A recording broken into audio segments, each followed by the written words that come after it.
the blueprint hidden behind a billion-dollar pivot. It didn't begin with a bold announcement or dramatic strategy shift. It began with quiet discomfort, a subtle recognition that the path they were on, no matter how successful it seemed, was leading them toward a dead end. Most companies ignore those early warning signs, but the ones that survive, they listen.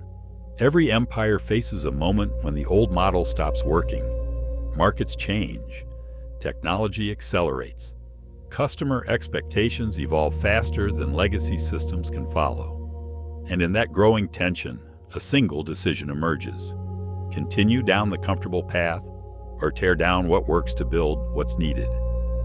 To understand how this billion-dollar pivot began, we must return to the moment when the cracks first appeared. Their product was thriving, revenue was growing, investors celebrated every quarter. But beneath that surface was a truth no one wanted to admit. The market was shifting in a direction their current model couldn't sustain. Competitors were moving faster. Users were demanding flexibility. And innovation was slipping through the gaps of a structure built for an earlier era. That realization didn't spark panic. It sparked clarity. In a small meeting room, away from the noise of shareholders and headlines, the leadership team studied a pattern that had quietly taken shape. A pattern showing the exact point where their success would become their ceiling. And within that data, they found something unexpected. An entirely different opportunity hidden beneath the routines of their existing business. The idea was simple, almost too simple. A feature overlooked, a behavior ignored, a shift in user demand that predicted the market's next chapter.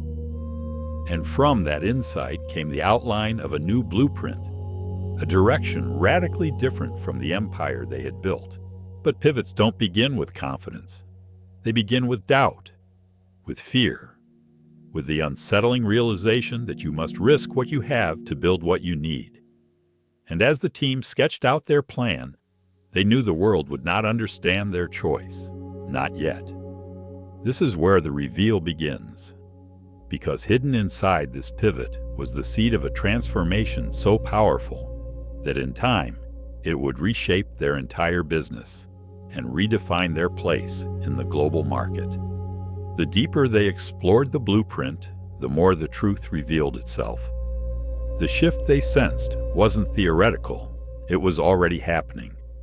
User behavior showed a pattern of quiet migration toward tools that offered more adaptability.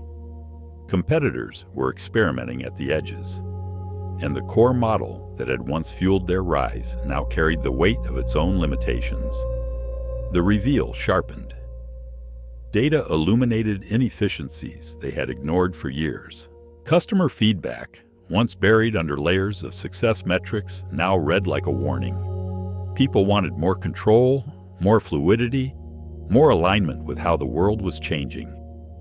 And the company's proudest system, the one investors praised most, was the very structure holding them back.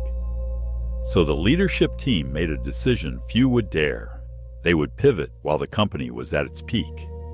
They would disrupt their own winning formula before the market did it for them.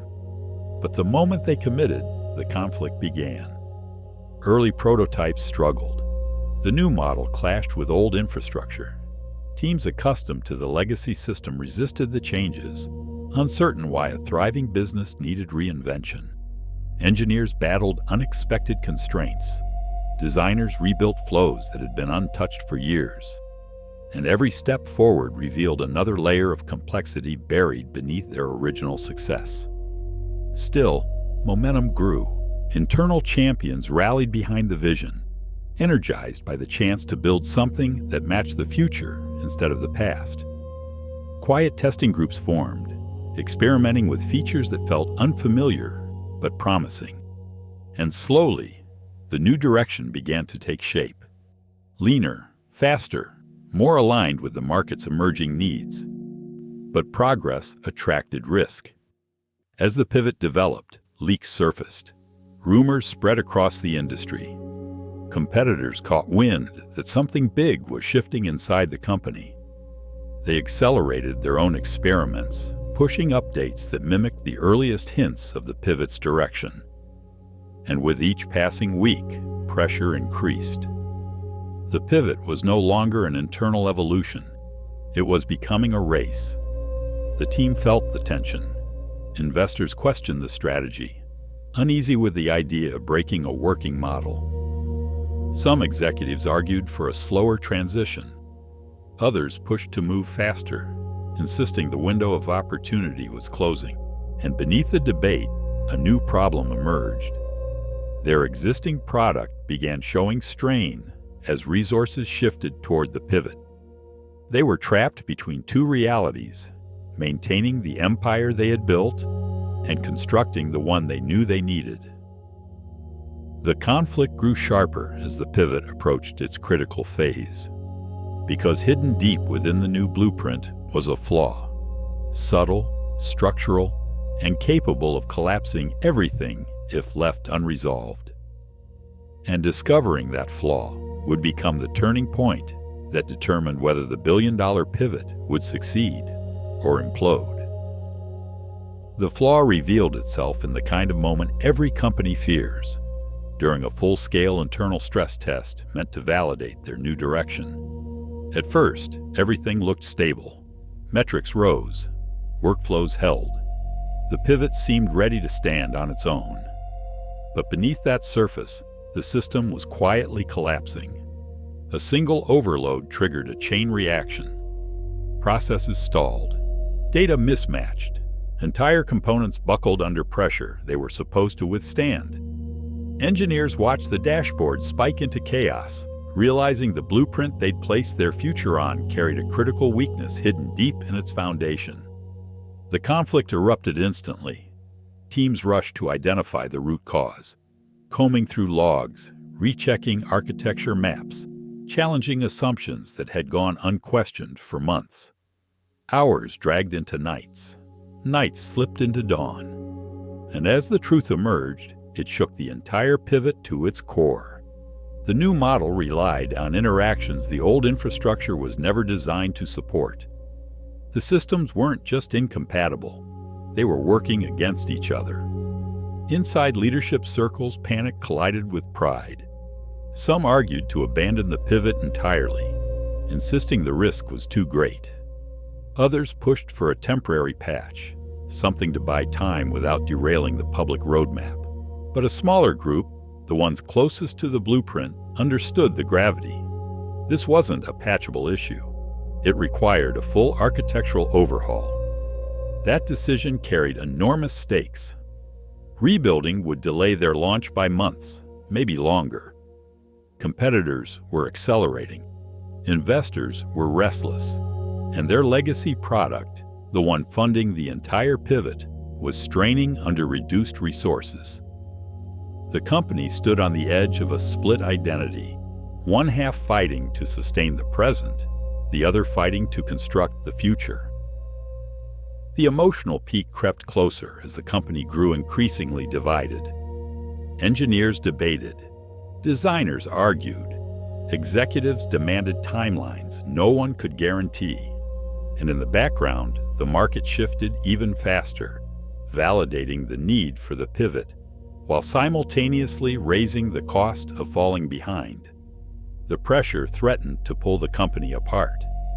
But then, buried in the chaos, a breakthrough emerged. One engineer noticed a recurring pattern within the failure logs, a timing inconsistency that pointed not to a flaw in the pivot itself, but in a decades-old subsystem no one had touched because it was considered untouchable. That legacy component was silently throttling performance, suffocating the new model and triggering cascade failures. It wasn't the pivot that was weak. It was the past. This discovery reframed the entire conflict. The problem wasn't that the new direction was unstable. It was that the company had been carrying the weight of outdated architecture for far too long. And if they could replace that hidden bottleneck, the pivot wouldn't just work, it would thrive. But replacing it meant something terrifying, dismantling a core component that the entire company had relied on for years. Now the pivot faced its defining moment. Rebuild the foundation under extreme pressure, or watch a billion-dollar transformation collapse under the weight of the very legacy it was trying to escape. They made the decision no one wanted to make, but everyone knew was necessary. The old subsystem, the one that had supported the company for years, the one considered too complex and too fragile to touch, had to be torn out. It wasn't a technical update. It was open-heart surgery on a living product, performed while millions of customers depended on it. The rebuild began in silence. Teams moved with a kind of focused urgency that only appears when the cost of failure becomes unthinkable. Architects mapped out new structures. Engineers rewrote entire pipelines. Designers rebuilt flows to match the coming shift. It was a reconstruction of identity as much as infrastructure. A transformation born from courage rather than confidence. Week by week, the foundation changed. The bottleneck that once strangled their progress disappeared, replaced by a system capable of supporting the future the pivot demanded. Performance improved. Stress tests stabilized. For the first time in months, numbers moved in the direction the team had dreamed of but never achieved. Then came the launch. They didn't announce it with bold claims or dramatic promises. They simply released the new system into the world. Users arrived cautiously at first, unsure what to expect. But what they found was remarkable. Speed, stability, clarity. A product that felt rebuilt for the world as it actually was, not the world the company once knew. The climax unfolded quickly. Adoption surged. Reviews shifted from curiosity to admiration. Partners who once hesitated now reached out. Competitors scrambled to decipher what had changed, unaware of the reconstruction happening behind the scenes. The pivot didn't just work, it redefined the company's trajectory. For the leadership team, the moment brought a revelation. The billion-dollar pivot wasn't merely a shift in strategy.